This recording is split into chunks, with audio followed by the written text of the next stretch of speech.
Wallahi jamaah, ada seorang syekh cerita dalam salah satu ceramahnya, cerita tentang seorang dokter perempuan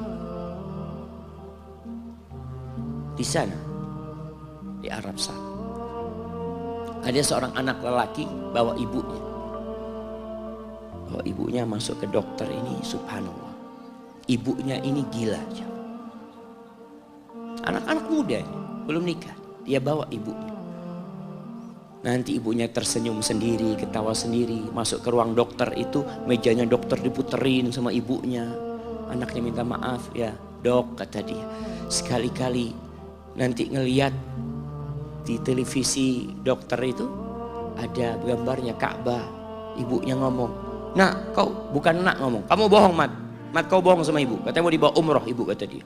Nanti diludahin anaknya, digigit anaknya. Nanti kerudungnya ibunya terbuka, dipasangin lagi.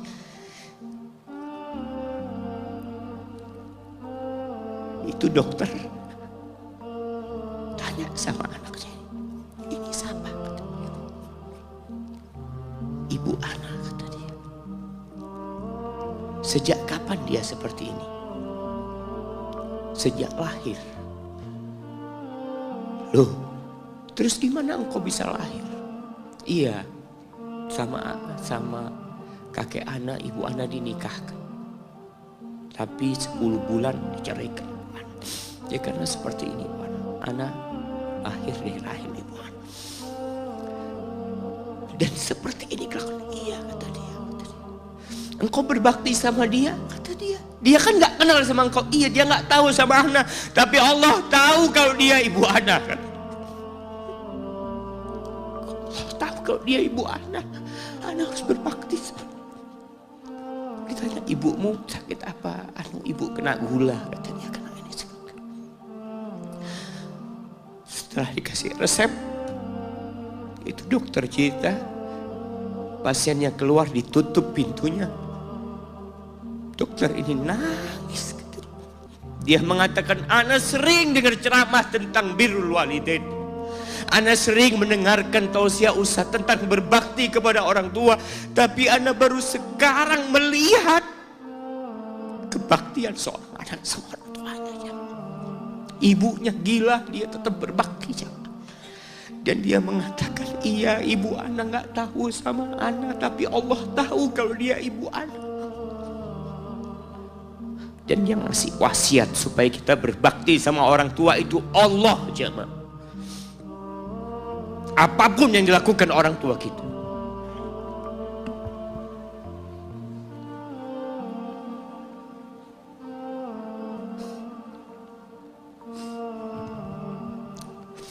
Apalagi ibu. Allah katakan hamalathu ummuhu kurha wa wada'athu kurha. Ibu kita, hamil kita itu dalam kondisi yang sulit.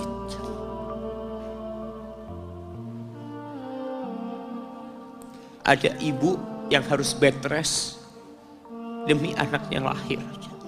Demi kita lahir, ibu kita itu bed rest. Capek dikit keluar darah. Ada yang harus hamil kita dalam kondisi dia ditinggal sama suaminya. Dia harus cari nafkah sendiri. Ada yang harus muntah-muntah demi kita. Allah. Lalu kita berdiri buat ibu kita. Capek. Diceritakan seorang, ya kita semua tahu ceritanya, tentang 3 orang yang masuk ke dalam gua. Kemudian gua itu tertutup dengan batu yang menggelinding.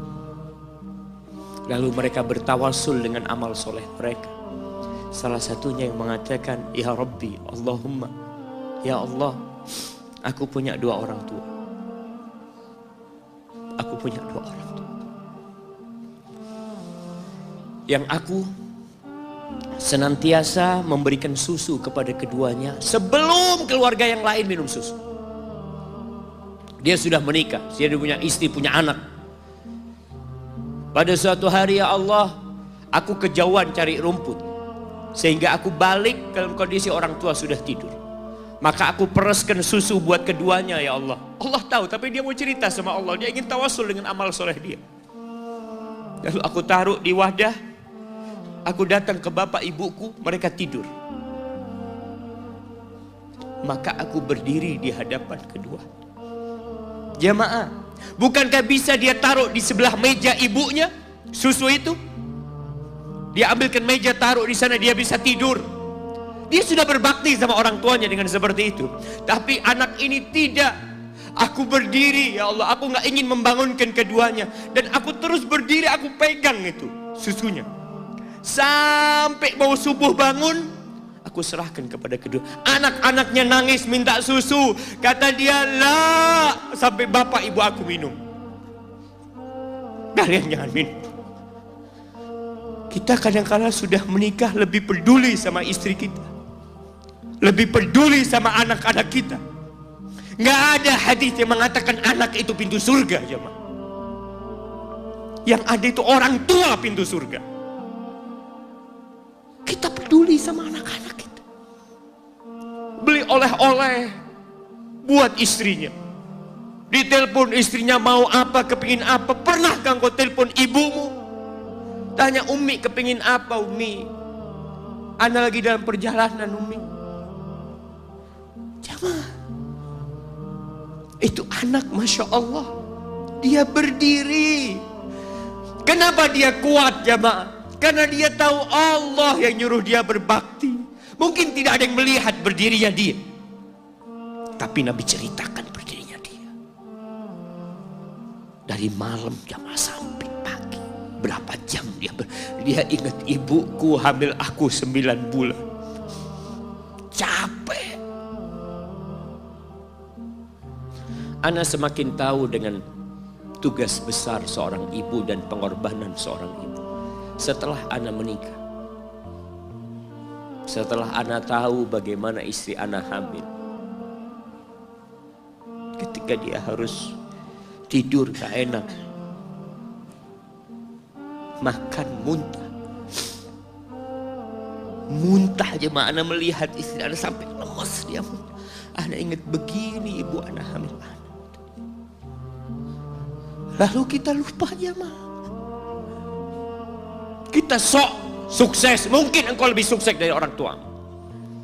Tapi kalau nggak ada bapak ibu, engkau nggak akan pernah lahir di muka bumi. Allah ceritakan ibunya hamil dia.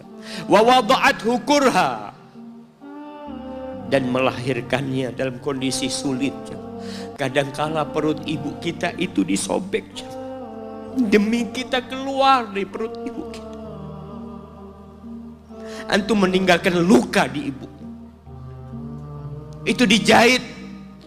Kalau antum anak ketiga, Allahu Akbar, berapa kali dibelah perut ibu kita, tubuhnya jadi jelek gara-gara kita. Tapi dia nggak peduli, yang penting antum lahir dengan selamat. Kalau ibu kita dikasih pilihan, ini nggak bisa diselamatkan dua-duanya, salah satunya akan meninggal dunia. Kira-kira apa kata ibu antum? Iya, nggak apa-apa dok, selamatkan bayinya dok. Nggak apa-apa dok, biar dia lahir dok. Subhanallah. Berapa banyak ibu yang meninggal dunia ketika dia melahirkan anak. Wa hamluhu wa fisaluhu 30 syahra. Hamilnya dan menyusuinya itu 30 bulan. Artinya bukan ketika antum lahir selesai lelahnya ibu kita. Memang ketika antum lahir dengan selamat, Allahu Akbar, ibu itu lupa dengan rasa sakit dia 9 bulan. Ibu itu lupa dengan jeritan dia mengeluarkan kita ketika kesakitan. Itu lupa. Dia tersenyum, dia bawa anaknya, ditaruh di dadanya. Allahu Akbar. Kalaupun ada air mata yang menetes, itu air mata kebahagiaan orang tua dengan hadirnya kita di muka bumi ini. Lalu kita bisa berjalan. Kita nggak bisa apa-apa lahirnya. Allah rekam kebaikan ibu kita. Kita disusui sama ibu kita. Berapa bulan? 2 tahun. 24 bulan disusui. Mungkin ada yang kurang, mungkin ada yang lebih. Tapi yang jelas kondisi kita tidak bisa berbuat apa-apa. Kita hanya bisa menangis, jemaah. Antum lapar menangis, buang kotoran menangis. Siapa yang datang membersihkan kotoran antum? Ibu antum. Yang gendong antum siapa? Ibu antum. Dia susui. Subhanallah, sampai anaknya agak besar sedikit, diajari bicara sama ibunya, diajak ngomong sama ibunya, diajarin berdiri sama ibunya, diajarin berjalan sama orang tuanya. Allahu Akbar. Kemudian ketika antum sukses, antum berangkat ke luar negeri, antum berangkat ke luar kota, meninggalkan kedua orang tua antum, boleh, asalkan dengan ridho orang tua antum. Kalau ibu antum telepon, antum di Batu sini, kuliah, sampai sukses jadi pengusaha di sini.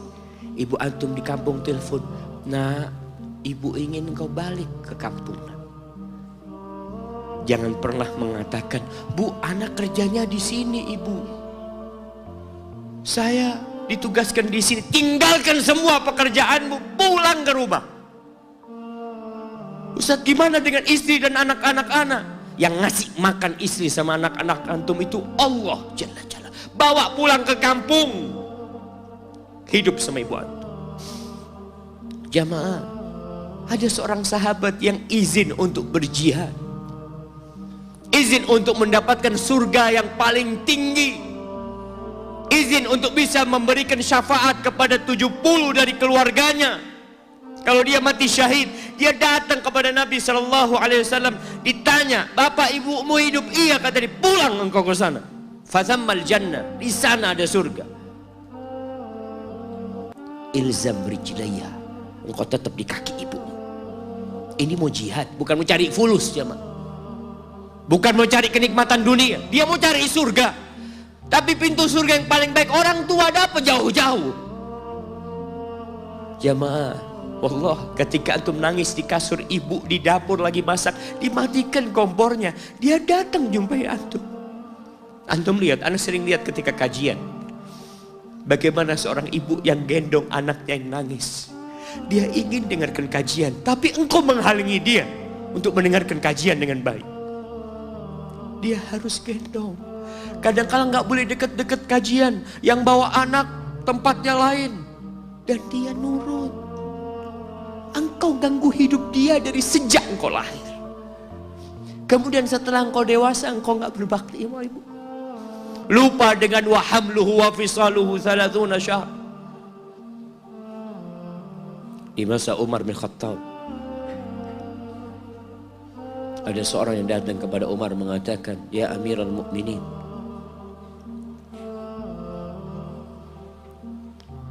aku ini jadi kendaraan buat ibu. Aku ini yang membersihkan kotoran ibu, dan aku palingkan wajahku. Ibuku sudah lumpuh, gak bisa apa-apa, dan aku berusaha untuk berbakti sama dia. Aturani qad jazaituha. Gimana menurut? Apakah aku sudah balas kebaikan ibuku?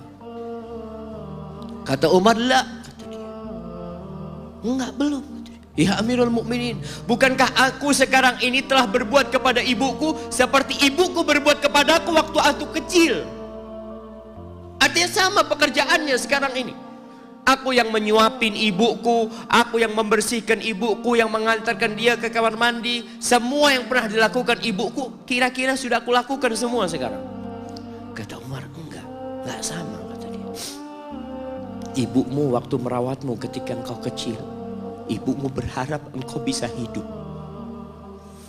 Sedangkan engkau sekarang merawat ibumu ketika sudah tua sakit-sakitan, engkau berharap ibumu mati.